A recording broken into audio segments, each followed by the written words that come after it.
Hi, dear listeners. This is Kate Riga. I'm here to make a quick pitch that you consider becoming a TPM Prime member. TPM has used the member model for over a decade now, and our loyal members are the only reason we've been able to weather the turbulence of the media landscape and avoid the fate that has befallen so many other independent outlets. For $70, you get no paywall, fewer ads, access to the Hive member forum, a members only newsletter, and more.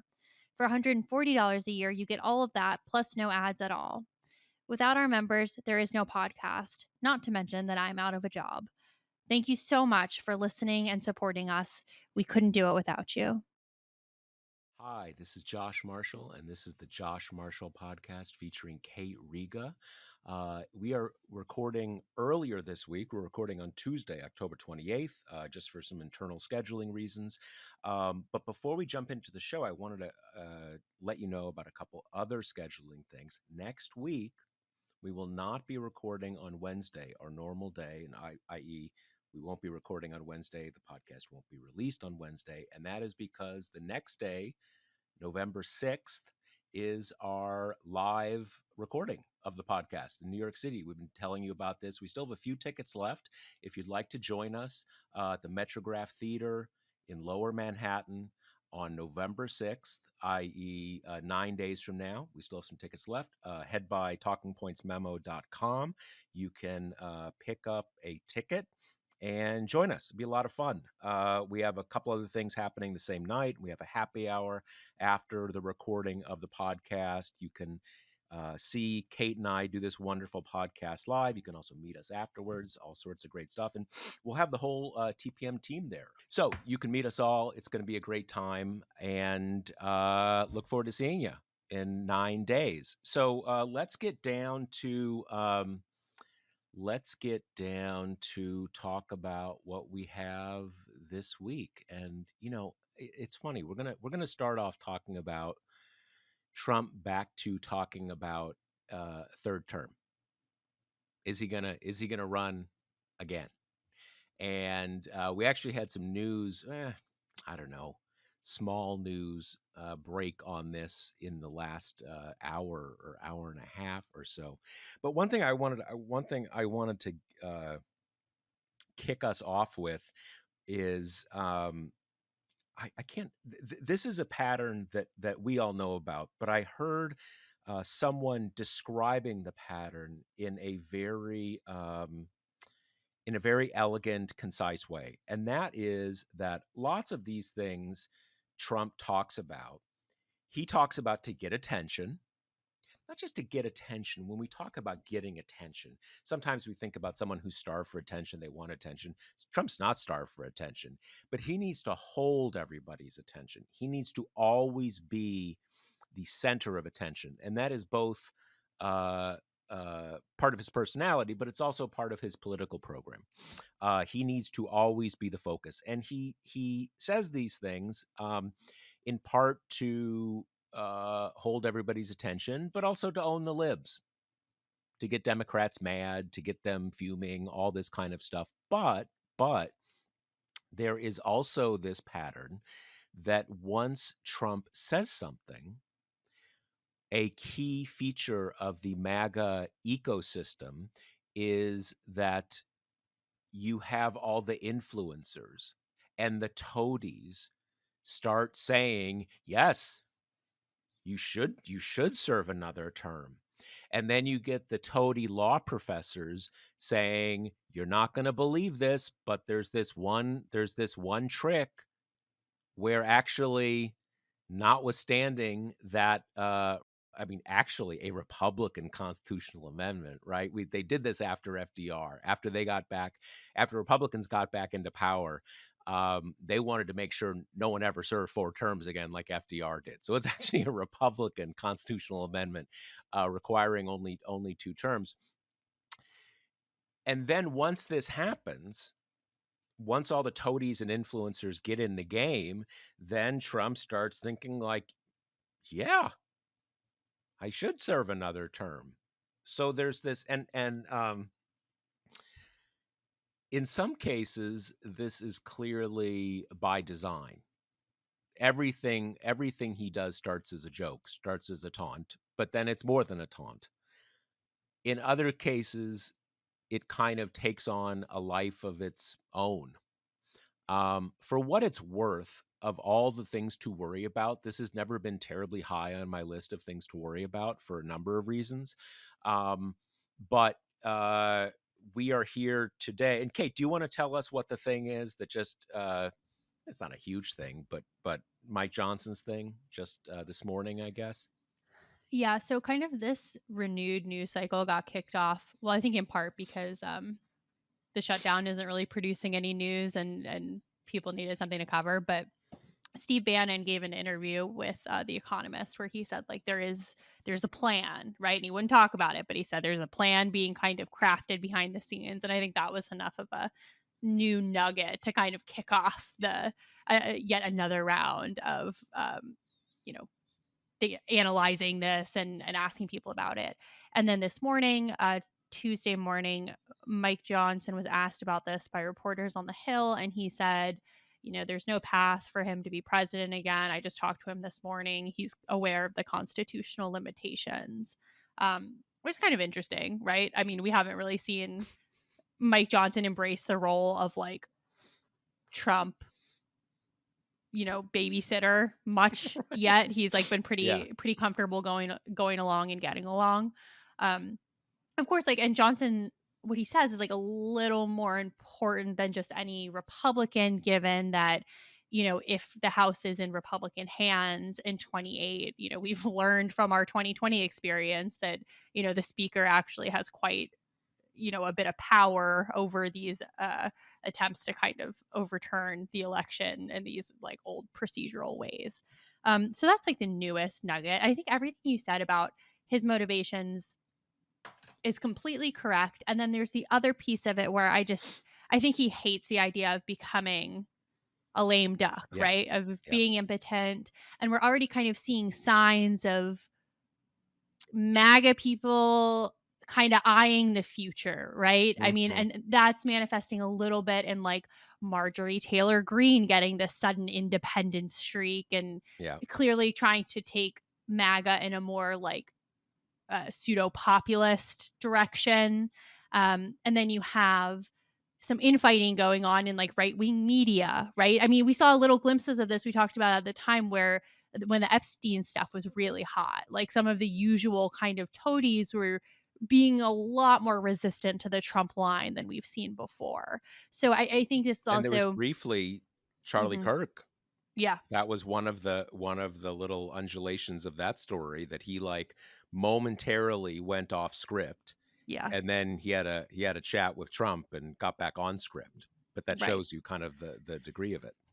And so I think that goes to his need for attention and his love of being relevant, but also in his most recent interview about this, where he also said that he doesn't want to do what had been tossed around as the possible kind of machinery for him to do this, which is to be like a fake vice president and then have JD Vance abdicate or whatever and then he ascends, which also like runs afoul of the 12th amendment. It's not really a perfect plan. I mean, he said something like, that's too cute, people won't like that, I'm not going to do that.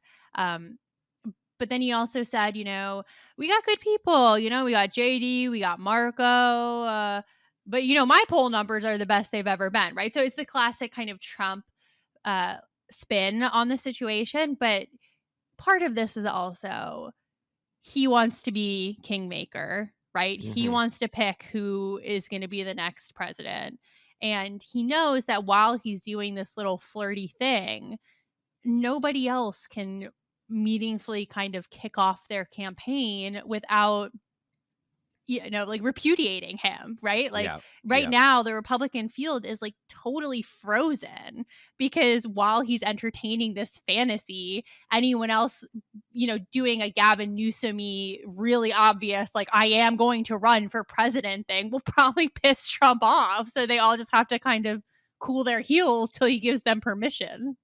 yeah. I mean, so, there's something that I think the first person I heard say this, and well, it was a different era in politics before Bill Clinton, but I remember 1996 election. Bill Clinton at the very end saying, "This is my last election. I'll never be on the ballot again." and sort of okay, yeah, you're right. You won't. I mean, we're not in the obviously, uh, they were still assuming the sort of the pre-Trump mentality, which is you lose for re-election, you're not getting nominated again, right? But it always struck me as a little. It kind of hit me because, like, I don't know, maybe you'll get bored and run for city council, or I don't know, just this, they kind of most normal people, and no presidents are normal people, no politicians are normal people, but normal in the realm of politicians still are able to get their head around this reality that you leave the presidency, you're not coming back. And with Trump, clearly he's not able to do that. And there was actually, maybe I missed exactly how this exchange came up, but there was one of these airplane, Air Force One exchanges, scrum with press, where he's talking this other random thing where he's saying like, "Oh yeah, had an MRI and I aced it," and everybody's like, "Uh, okay, okay, that's not routine. Like, say more, right?" But then he said, something to the effect of, "Well, I'm rock solid, and that's why I'm running." And I, my read of that moment was that he was not in taunting the third term thing, that he envisions himself as sort of like he is a political shark in many ways, but I mean a political shark in the other sense, that a shark has to keep moving forward or it dies, or whatever that line is, that if he's not running, he's done. Even though presumably we know he can't. I mean, look, even that thing where you said like Steve Bannon, oh, they've cooked up this secret thing. I mean, it's worth remembering that uh, there's no secret thing. Everyone knows what the constitutional amendment says. The only question is whether you get it. I mean, whether you got a Supreme Court to pretend that it didn't say what it says. So there's no secret thing. There's no thing you're going to come up with where the justices are like, dude, it says what it says. What are we talking about here? And suddenly, Paul Ingrassia is like, boom, the secret interpretation, and the justices are like, whoa, one clever trick. In any case, but you can see that at some level, as you're saying, he cannot handle being a lame duck, and we've actually seen, there are cases in the political past where a president who is term limited does leave office, but with this very clear understanding: I'm still the boss. We're going to let this other guy be elected president, but let's all be clear, I'm still in charge.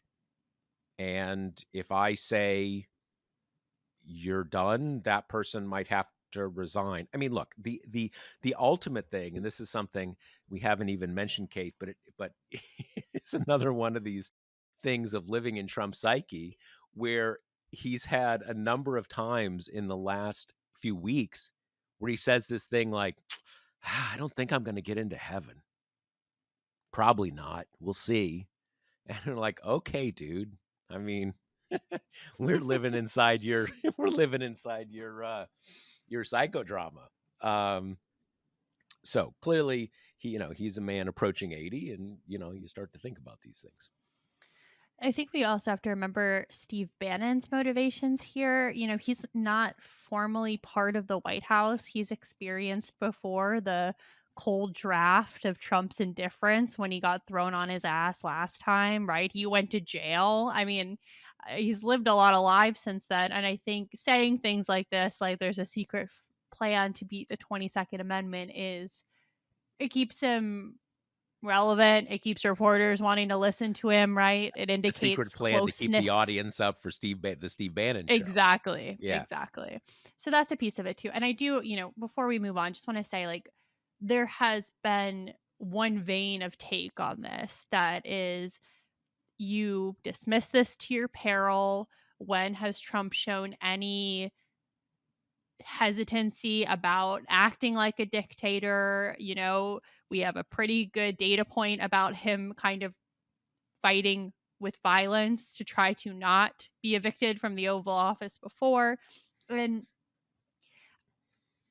I'm not dismissing any of that stuff. Like, I think we're all pretty prepared for, if the 26 elections don't go his way, he's going to call it rigged and try to steal it through whatever means he can.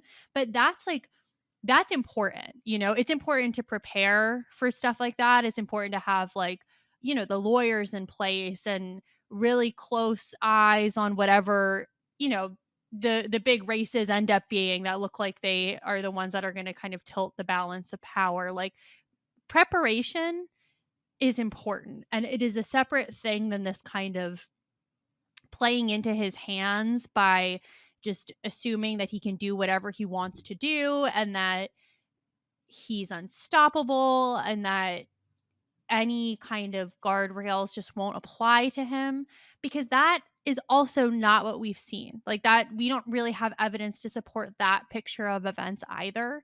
Um, and I always feel a little bit like there's this really kind of stereotypical, like, tweet format or Blue Sky or whatever that's like, is anyone paying attention? Hello. Like, this is a huge deal. Like, get worried, get scared. And it's kind of like, okay, what do you want people to do about it? Right? Like, even if Trump is serious as can be about trying to circumvent these really clearly written constitutional amendments and seize another term, what do you want a normal kind of like pro democracy citizen to do about that?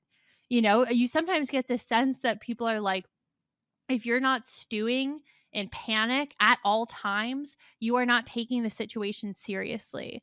And I think that's as unhealthy as it is not true. Like, the Mhm. kind of fight for taking back democracy, as we've kind of sketched out, it's going to be long. It's going to be years. You cannot get yourself into this hysterical state every single time, he trolls or, makes little comments like this. So I think just the way to stand, like, the way to approach this is, would Trump like to be president forever? Yeah, for sure. Like, he loves being president. It's so obvious.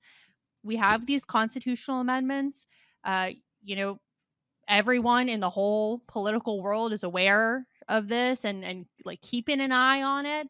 And I think, as a common person, the best you can do is kind of be like, okay, fuck you, run when you're ancient. Like, run for another term or try to run for another term. We'll be 107. It's like, okay, Democrats will run Obama. It's just, I don't know. We don't always, you can take him seriously without taking him literally and letting him be the news director of your own, like, emotional experiences.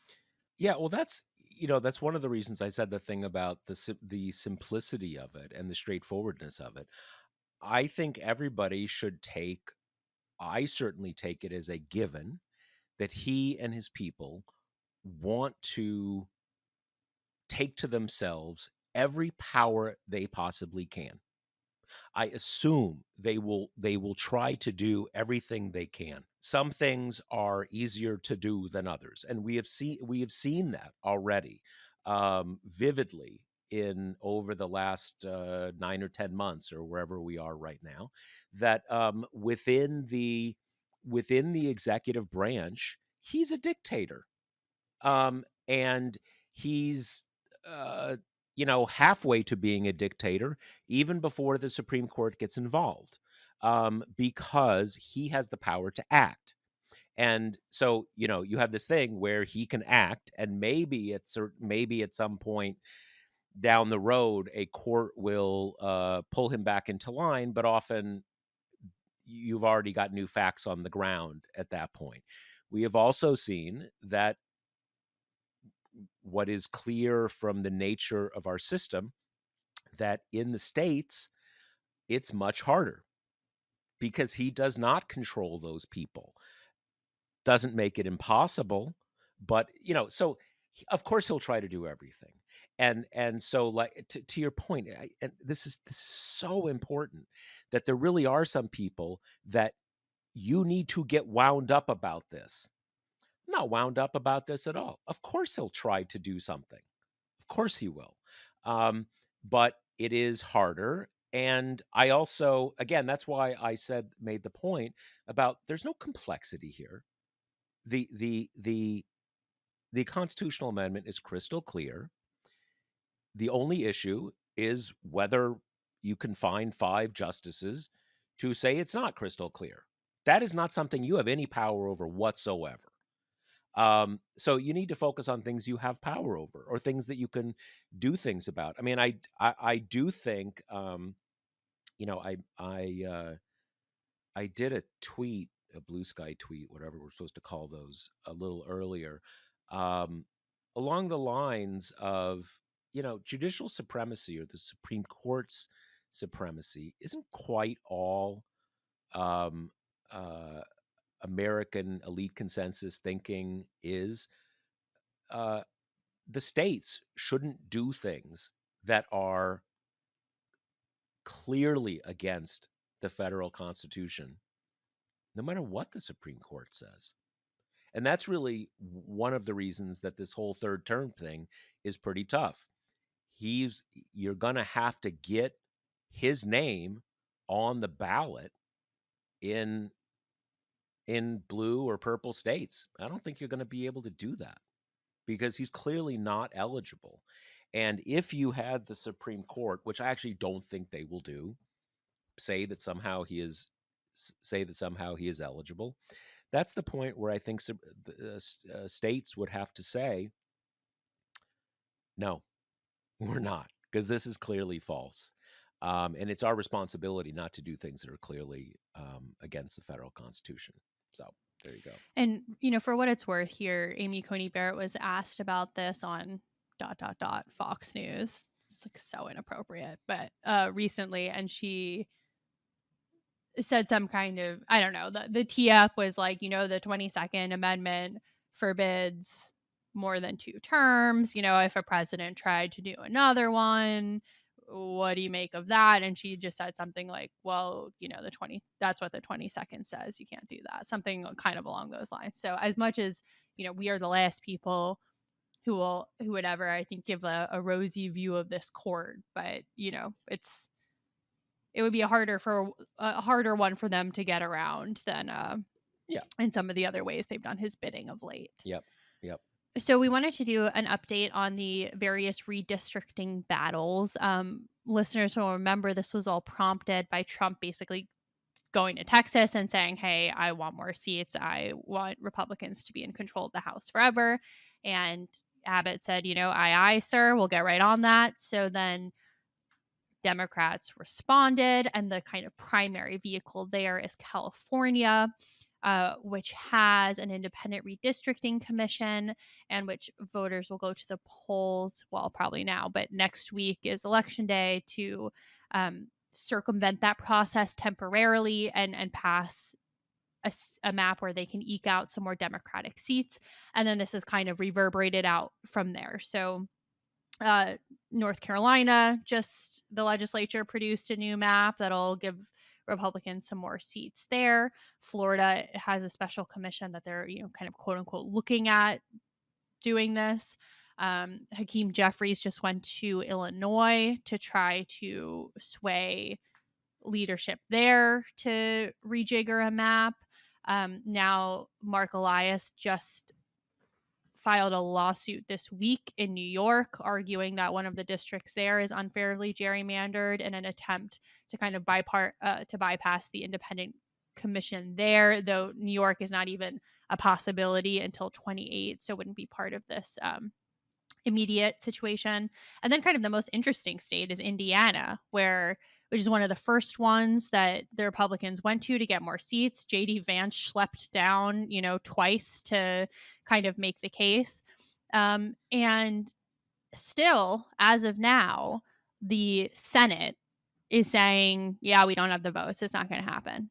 The House is on board, and the governor set a special session kind of putting the screws to them, saying, well, we're all going to come in and you're going to have to say no to this when everyone's there and Trump's reporters watching. are Yep. there and probably Trump's either there in person or sending stooges. So, really putting the screws to them. But at least as of now, the Indiana Senate has kind of held out against the pressure campaign. Yeah, I was going to ask you about that because I saw the headline about, is it Governor Braun? Is Yep. that so? Who until just recently was a senator, Hmm. saying that, and when I saw that, I was like, wait, did he get everybody lined up, and now it's happening? But I guess not. At least not now. And my sense is that, um, you have there's this funny pattern that you see. You saw it in Oklahoma, um, in a different context. You see it in a lot of states, and that is that, generally speaking, the states that are actually super conservative tend to buck Trump a little bit more. And you see that in contrast to Texas. Obviously, Texas, in a certain sense, is super conservative, and Democrats may never win a statewide race there, in the history of time, but they get fairly close every time, or in these Senate races. It's not like California, where like they run some new guy up the flagpole each time and they get destroyed every single time. In states like Indiana, they're used to being super, super conservative. They don't have anything. They don't have anything to prove to Trump, and so you find these situations where you actually get this level of resistance, um, and in some ways, in a lot of these, I mean, in many ways, the fact that they're going to these states from which they can only get a single seat tells you how desperate they are, because in a wave election, seats can you can see a lot of seats flying around, but you have seen this resistance, in a lot of cases. One other thing, I assume you saw this, Kate, that there was, I think it was Jeffries had a meeting with the CBC, Congressional Black Caucus, and that is actually a very interesting part of this, because for obvious reasons, when you get into this mode of, all right, we're going to gerrymander the shit out of every state, we're going to match them on every time, the minority majority districts, that's hard to make those things work together. When you need to kind of move everybody around, a lot of the seats that make up the CBC are going to be in a lot of question. And so I don't know. Obviously, states, it varies from state to state, but you certainly have the Congressional Black Caucus saying, you know what, no, not no to any redistricting, but like, we don't want to lose all of our seats, and that is, on one level, that's just incumbent protection. These people have seats; they don't want to lose their seats, but it's not just that. There's a reason why these seats were created in general, especially in states that have history, the standard rationale why we have things like the Voting Rights Act. When you have states with large minorities of African American voters and racially polarized voting, so there's some actual black representation. So anyway, that is something to keep an eye on if we keep going down this path, because that's not like, oh, we need to stand on principle and have commissions and all this kind of stuff. That's different. That's not a kind of, we've got to, go high when they go low. That's real. That's something that is real, and a real equity. And we'll see where that plays into the mix. And for anyone who's wondering about the kind of Voting Rights Act stuff at the Supreme Court, given all this talk about Black representation, that could have a huge effect on the landscape. We discussed a couple episodes ago how it would probably wipe out all Black representation in the South. But just time wise, really unlikely that the court is going to kind of rule and that all these places would have time to draw up new maps and get them passed before the midterm. So it's like certainly a looming big scary problem, but insofar as we're talking about how is 2026 going to be affected by this gamesmanship, that will probably come along unless the justices kind of rip up the calendar and deliver this case months and months and months early, which would be, its own kind of huge flashing warning sign. That's Hmm. unlikely to Hmm. be part of this immediate calculus. I also think, I mean, I don't.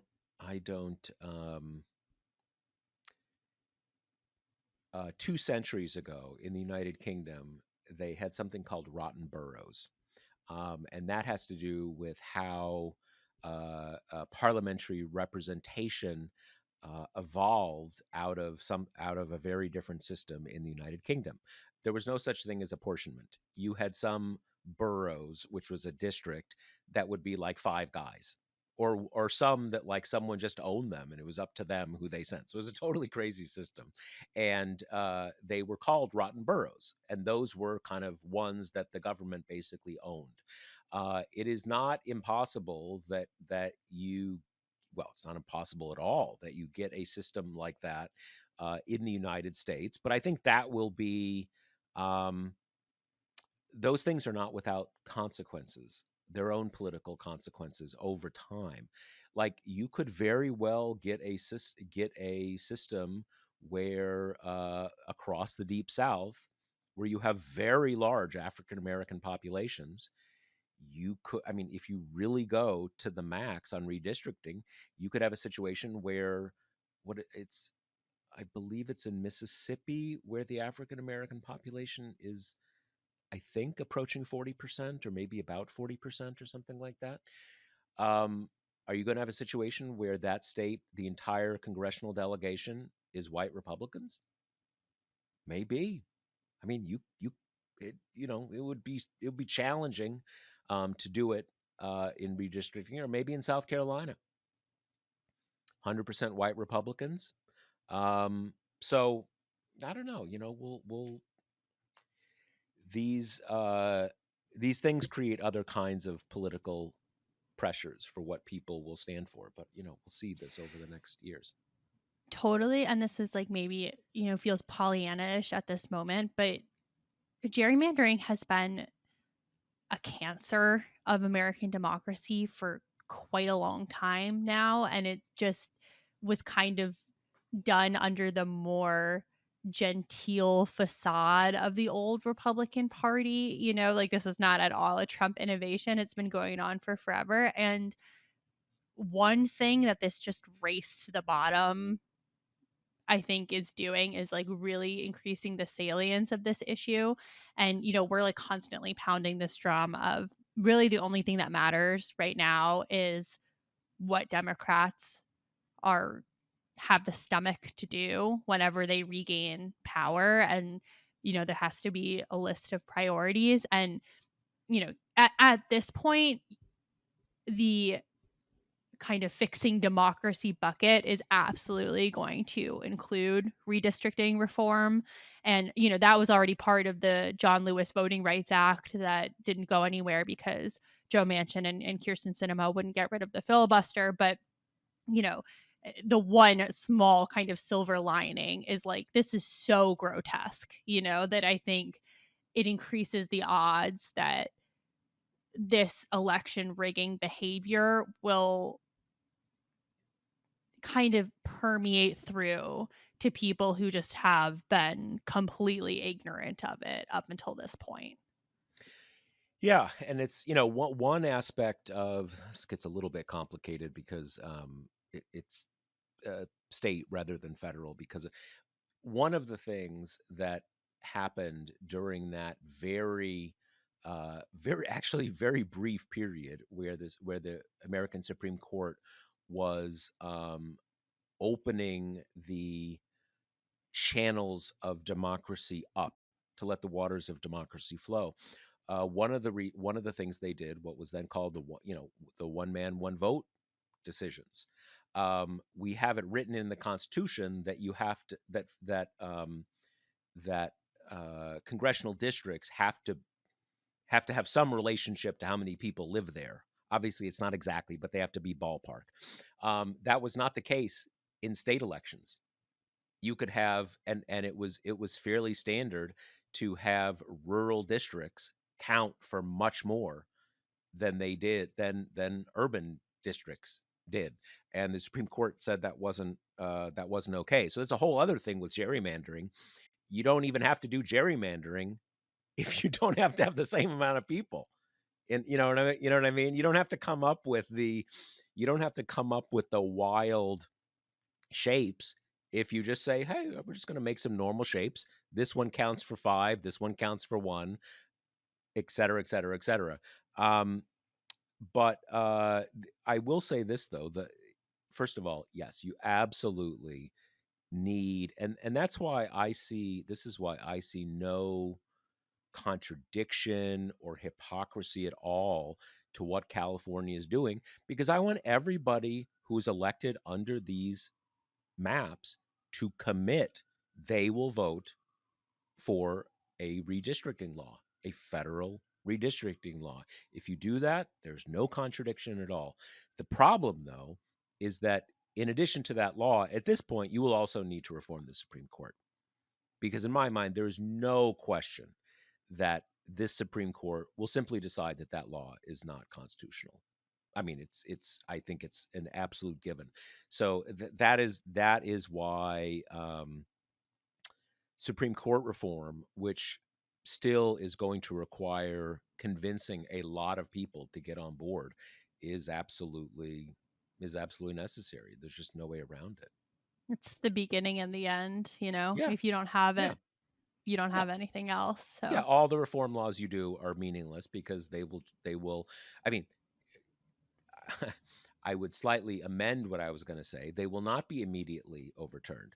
They will be in effect for the remainder of the Democratic trifecta and whatever Democratic presidency allows them to be passed, and then they will be ruled unconstitutional under the next Republican president.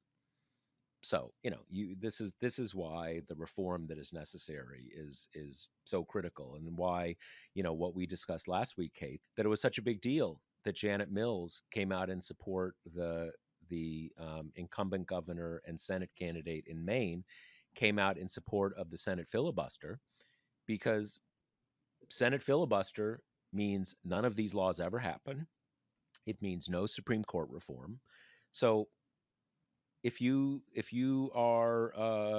support the filibuster, it means we're in Trump land forever. yep, exactly. Okay, so to kind of finish out, we're gonna have a bit of a lighter fare, I'd say, dessert perhaps, because I have been watching Karine Jean-Pierre, Biden's former press secretary, do the media rounds due to her new book, where the big like catchy hook is that she's an independent now. Okay. She left the Democratic Party. She was so disgusted with how they treated Biden that she has left the party. And it has been a train wreck from beginning to end, mostly because the book's internal logic is so completely incoherent that when put to the slightest pressure of an interview, it just completely falls apart.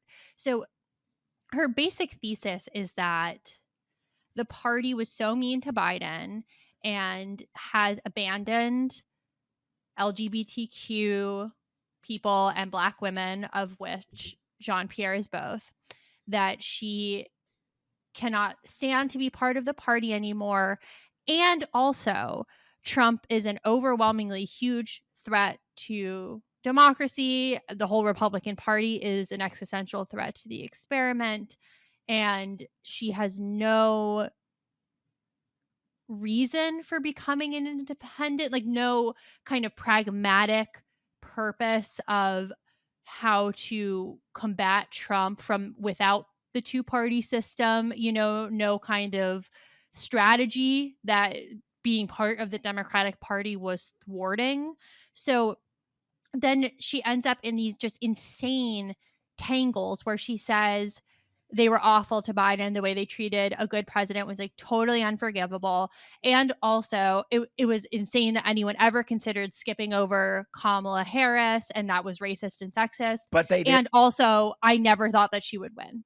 Like, that is all. It just completely makes no sense. It's just such a transparent kind of attempt to salvage her professional standing by going after the party that she helped make so dismally unpopular, but not offering anything substantive to explain her breach from the party beyond the fact that she can't say, well, if I'm still kind of one of the Biden guys, I'm not going to get hired anywhere fancy. So I have to find some way to like circumvent my resume.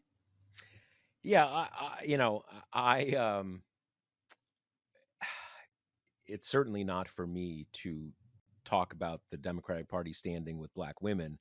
If the fulcrum of your book is what happened in the summer of uh, of 2024, the Democratic Party nominated a black woman to be president. So as you say, that's a bit of a that's not the last word on the Democratic Party on and black women, but it seems again, as I said, if that's the fulcrum, um, it's a little something. I guess my general take on this whole thing is, I guess what I would call like, people's independence signaling, which we see a fair amount of.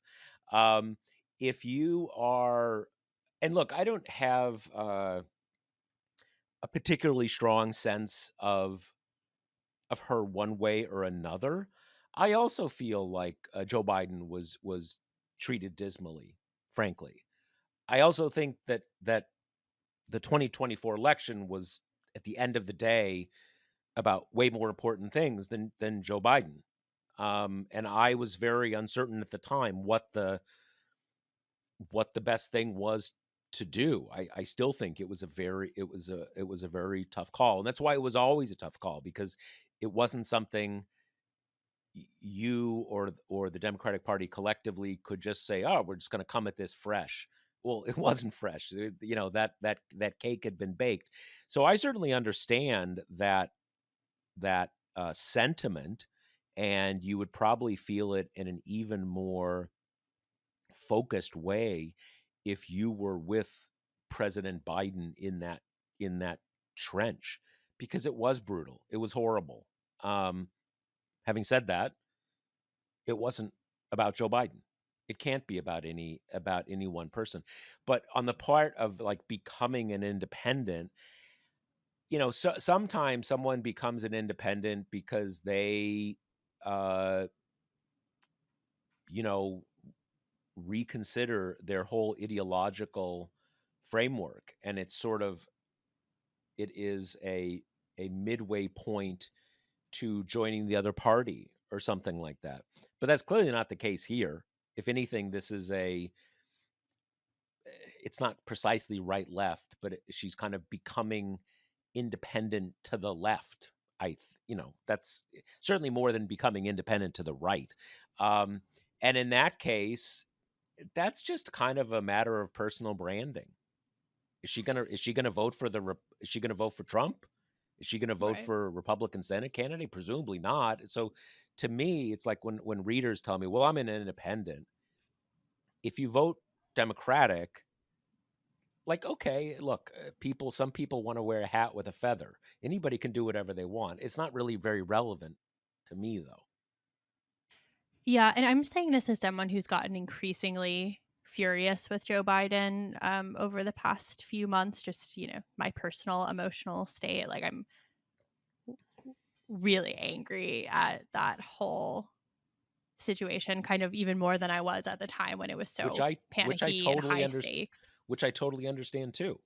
Yeah. Yeah. But I think it's a totally incoherent position to say both the Democratic Party was too vicious to Joe Biden in its effort to dislodge him from the race after an unqualified disaster of a debate performance. And also, Democratic leadership is tepid and weak, and they're not doing enough on LGBTQ rights right now, and they're not doing enough on anything, and that's why they're unpopular. It's like, well, babe, you don't get to have it both ways. Like, either they're too ruthless and too uh, kind of power hungry in their effort to win, or they're too wimpy and they're not doing anything. I mean, it's as incoherent as the rest of the book, but like, to me, what the way Joe Biden was treated was tough for people who have affection towards him, who think that he is, basically a good person, that he was a surprisingly good president.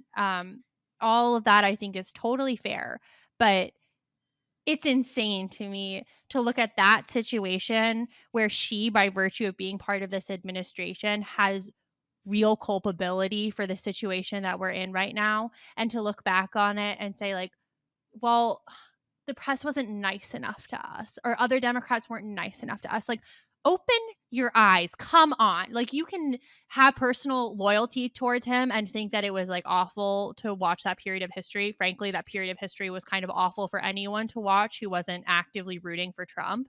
But the fact that you can kind of get through that as his public facing mouthpiece, the spokesperson for the Biden White House, and come away with no responsibility, with no introspection, with no kind of second guessing, should we should I have been I know there's technically a White House campaign split, but come on. These people are all, bound up in the same reality. Like, that there was she is staunch that she did absolutely nothing wrong, that Biden did absolutely nothing wrong, that Democrats did the wrong thing by dislodging him, that he had a better shot than Kamala, that he could have governed through to the end of the second term. It's just like this level of such specifically self-serving fantasy that I think that's why I've been like really interested in this book tour and kind of captivated by it, because it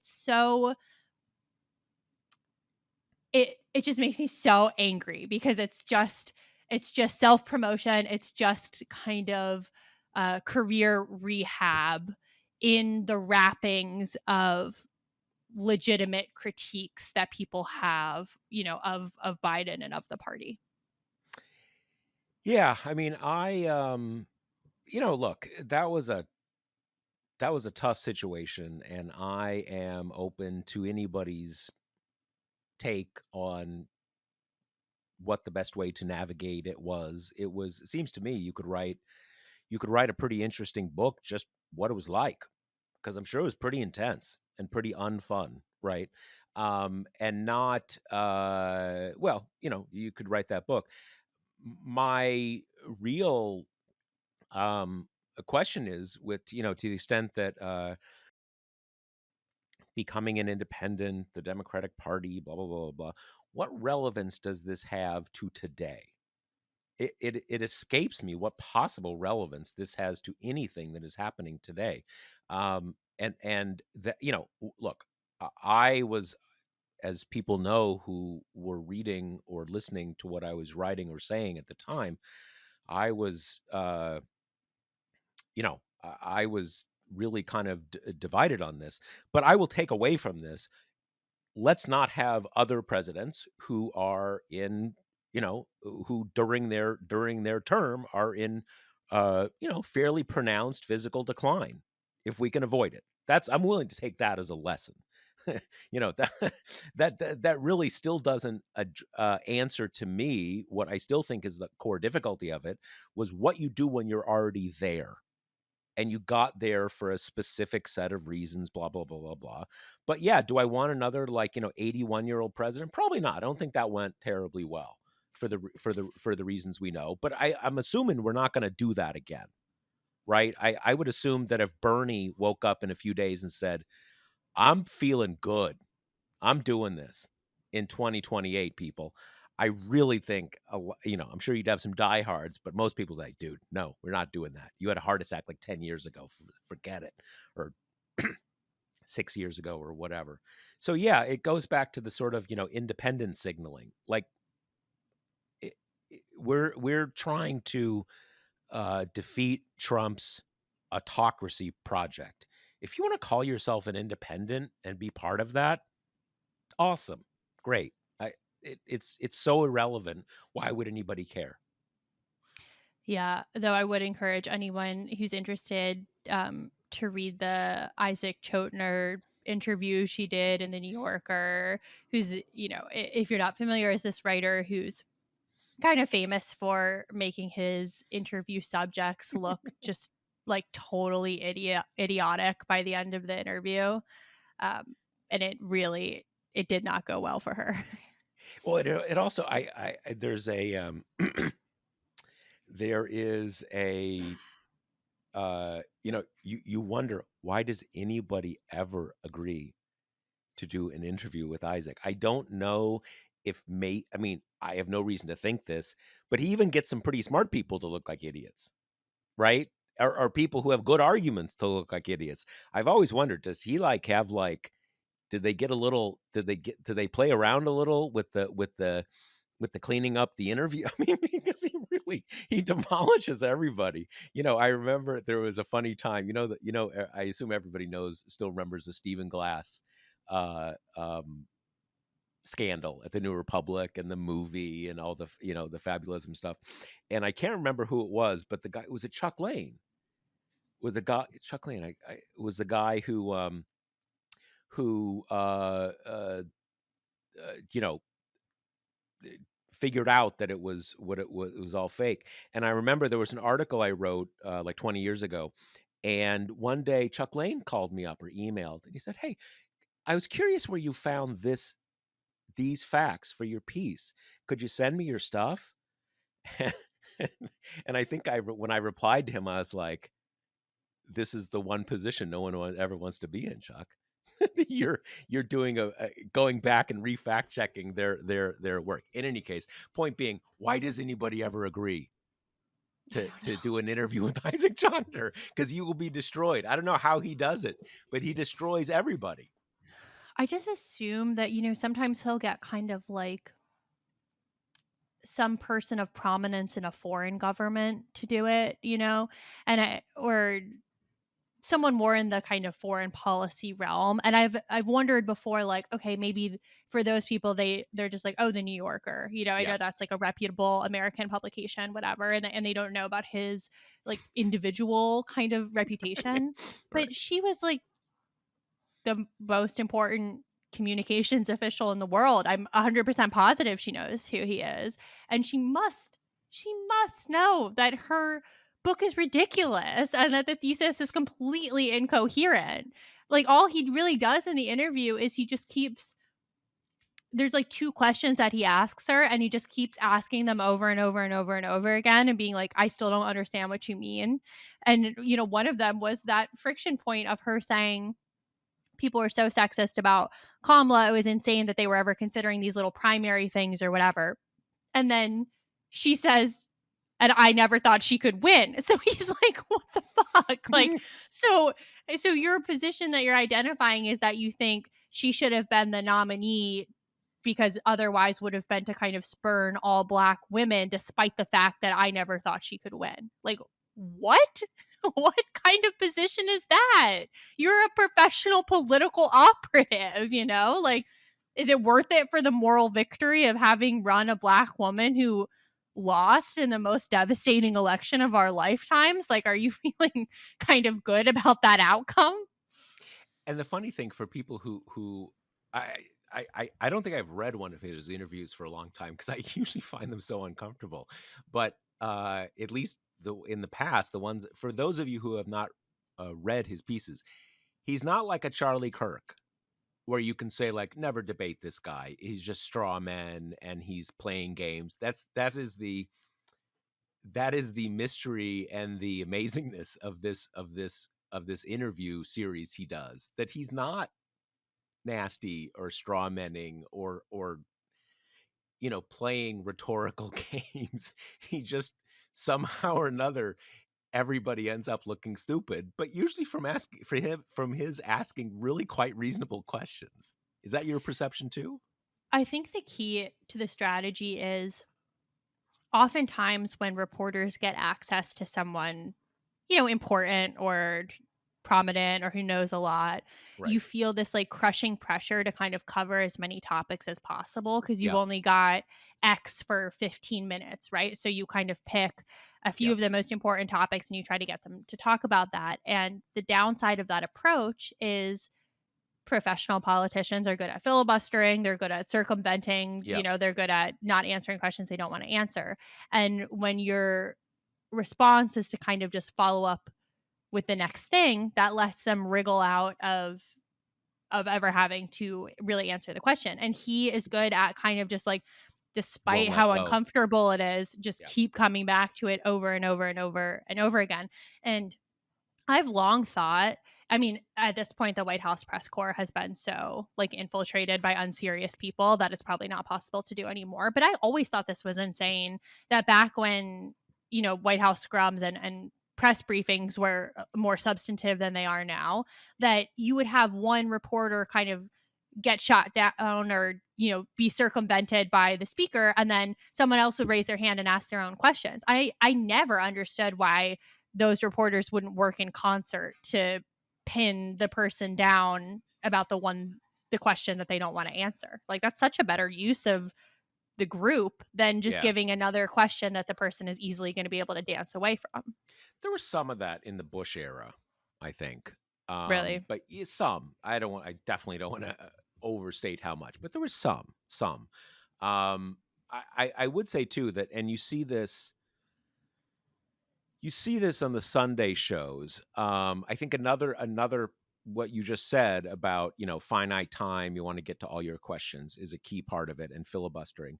But the other part of it is a lot of journalists go into it that I asked you the question, you ignored the question. I asked it to you again. Like there's okay, you're not answering the question. I know you're not answering the question. You're telling me you're not going to answer the question. And so everybody sees it. So whatever. I'm not going to waste more time on this. I'm going to move on to the next thing. And there's a certain logic to that, but I think we see it certainly on the Sunday morning shows that the logic is, it's a very problematic logic. And I think you're right now that I think about it. That really is his, because there's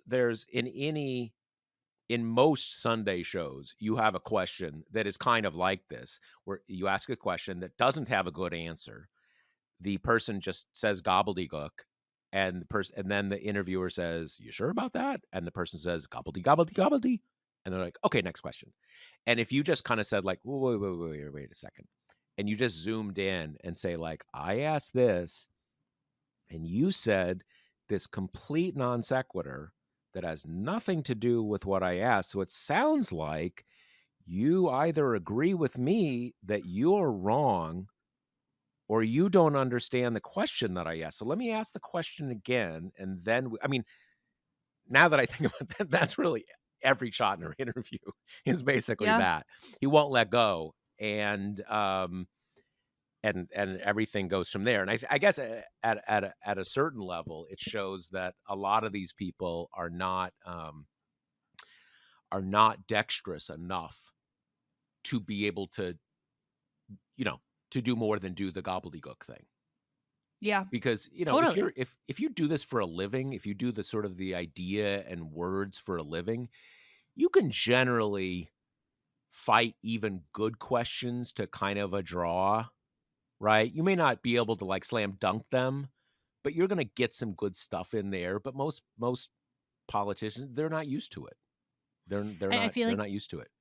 this is like the crux of the Democratic Party's problem is that so many politicians have just become good at the filibustering, at kind of re-saying the talking points over and over and over and like avoiding ever saying anything of substance, which is why I think, the Mom Donnies of the world are so kind of sparkly to people right now because if there's one thing they're not doing, it's that. They are saying real things when they talk to people. It's not this like constant retreat back to talking points to like avoid difficult questions. And I've just been kind of toying with the idea that like I think that's kind of all that the Democratic Party is searching for. Like there've been all these, enormous kind of like, does the platform have to be ripped up and rewritten? Does the party have to stand for something else? Do they have to, cool it about kind of